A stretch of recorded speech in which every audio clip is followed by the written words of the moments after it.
We want to shed a spotlight on motorcycle safety just because it is getting warmer outside this weekend. We're expecting 70 degrees on Friday. So we have invited our good friend, Lieutenant Michelle Robinson with Michigan State Police on the show just to get her perspective on this. Good morning. Thank you so much for being here. Thank you for having me, and thank you for the wonderful weather that we're having. Look at that. Happy to provide, finally. Well, you know, so I'm not going to lie.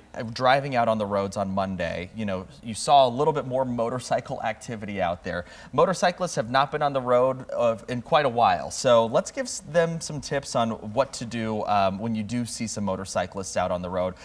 First of all, for the motorcycle drivers, what do you recommend for them to kind of, I guess, get back up on their skills for this springtime? Right. One of the things a couple things actually, that we really want to stress to our motorcyclists, and we've got a lot of motorcyclists throughout Michigan, is first of all, check your registration. Make sure that you've had your bike in storage all winter long. Let's make sure that your registration is current.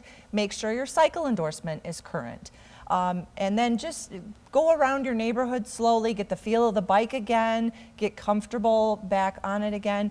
And all of us love the feeling of the freedom and the wind in your hair by being a motorcyclist.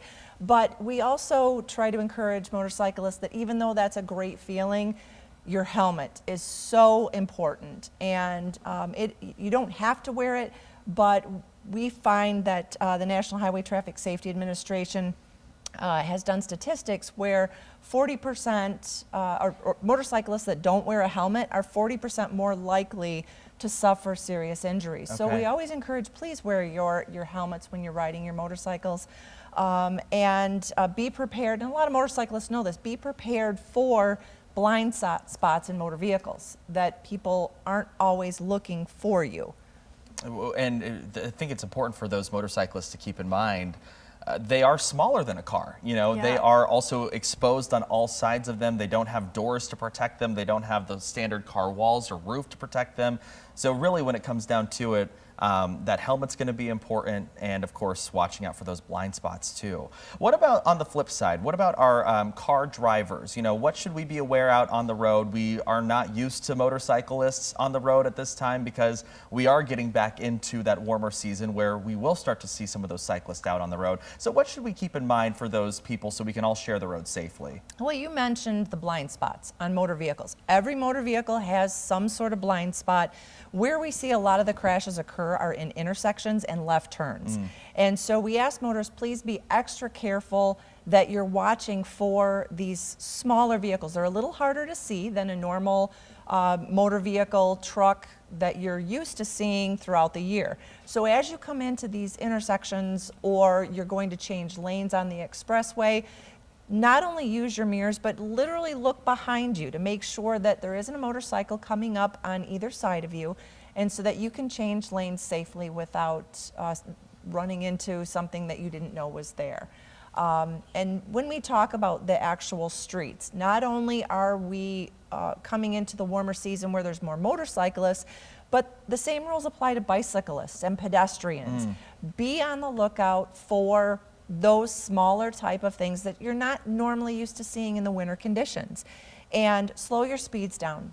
We see a lot of aggressive drivers, and I can't stress it enough to slow your speeds down. Be aware of your surroundings. Know who is around you at all times. Yeah, I think it's important to talk about because, I mean, you know, we all, after the winter stuff, you know, all the ice and snow, once that melts away, we're like, oh yeah, we can drive full speed now, full speed ahead. No, take it slow and be vigilant about where you're at. Yeah, not entirely in the clear. This time of year being warm, more motorcyclists getting out on roads. How does that also play into, we're getting closer to the equinox, the sunset and sunrise are making those east-west roads a little bit more problematic, right? Right, yeah, especially when you have the sunrise in the morning, sunset in the west, in the evenings, there is a lot more blind spots that occur as you're driving. And so that's where you need to slow your speeds down even more, be a little extra cautious, because it is a little more difficult to see because that sun is in that visual aspect of your driving capabilities. And so the other thing, I want to kind of switch back to the actual motorcycle drivers one more time. All motorists need to understand that whether you're driving a motor vehicle, a a car, a truck, a motorcycle, driving is a privilege. And so you might want to see that, okay, let's see how fast this car can go, or let's see how much this motorcycle can get up at a stoplight. Don't do that. Yeah. Resist that urge to see the performance behind it, because that's when accidents happen. Yeah. And so we want you to be a responsible driver, be aware of the others, and be courteous of the other drivers that are out there on the roadway. Yeah, I think the worst thing is working in a newsroom, we hear all the scanner traffic sometimes. We never like to hear that X, Y, and Z incident has taken place at a major intersection in Metro Grand Rapids somewhere. And it's always sad when we hear that, because we do know, we're hearing these tips, some of these crashes can be very preventable. Absolutely. A lot of the crashes can be preventable because it is driver error.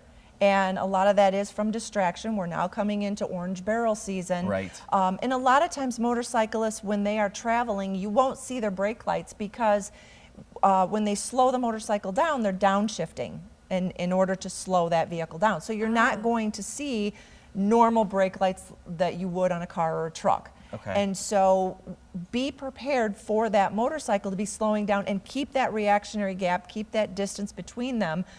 Nobody likes to have a vehicle come up really close behind them, especially when you don't have a full vehicle around you, that the motorcyclists don't have that a normal motorist would have in a vehicle.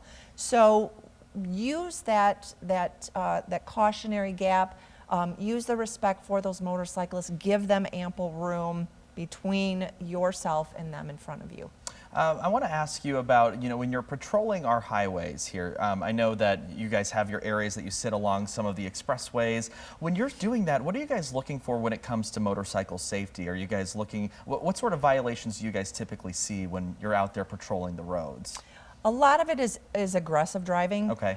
Those individuals that are in more high performance type of motorcycles that don't abide by the rules of the road, and they want to swerve in and out of cars. Those are the people that are like, let's see how quick this thing can go. Exactly. And those are the ones that not only are they making it a hazard for themselves, but they're making it a hazard for those other motorists that are out on the roadway.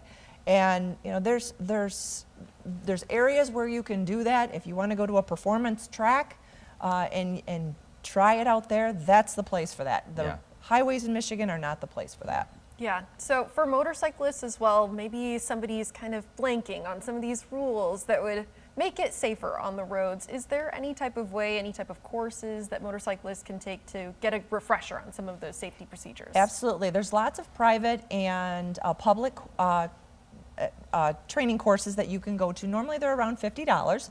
And so you can find that online if you go to www.michigan.gov/MSP/OHSP.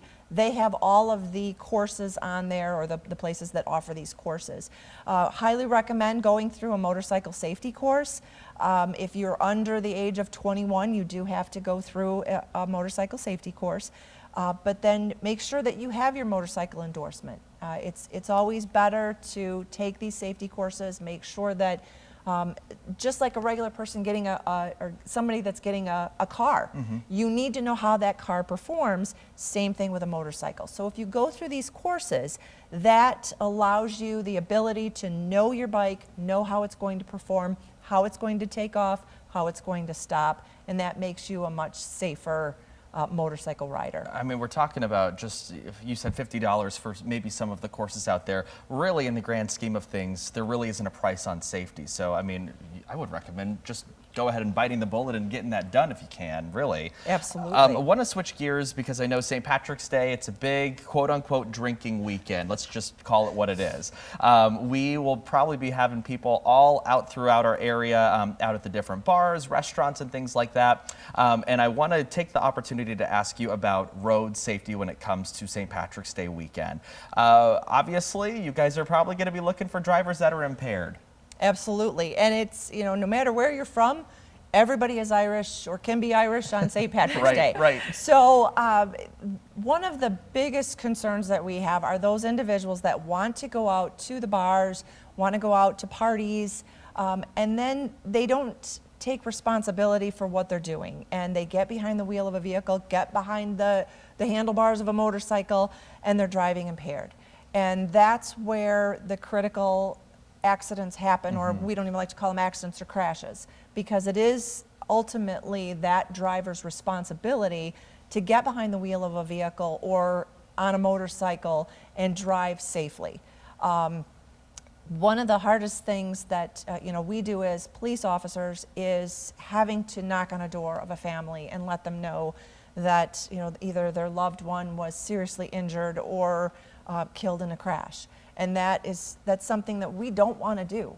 And so we have to tell our motorists, find a designated driver, find an Uber, a Lyft, or one of these services that give you a ride home, because it's just not worth it. And if you do make that decision to go out on the roadways when you've been impaired and you crash or you get caught, you still are looking at a lot of fines. Yeah. You're going to have your license suspended. It's just not worth it. Yeah. Go out, have a good time, celebrate, but also take those precautions ahead of time so that you don't find your life being changed in a way that you don't want it to be. Yeah, always have a plan, I guess, is the moral of the story. I just have another question for you, maybe for the folks who aren't drinking and they're driving out on the roads. It's also important for them to stay hyper aware of what's going on out there as well, right? Absolutely. If you do see someone that is swerving in their lane or is going the wrong way on the expressway, we see that a lot when individuals are under the influence. They'll get on the expressway the wrong way. Call 911 immediately. We would rather you let us know, let our dispatchers know, so that we can get to that vehicle as quickly as possible and safely get them off the roadway. Yep, those are good tips. Okay, Lieutenant Michelle Robinson, thank you so much for joining us this morning. We really appreciate your insight on both motorcycle safety as well as drinking and driving this weekend. Of course, two very important topics, so we really appreciate your time this morning. Thank you. All right.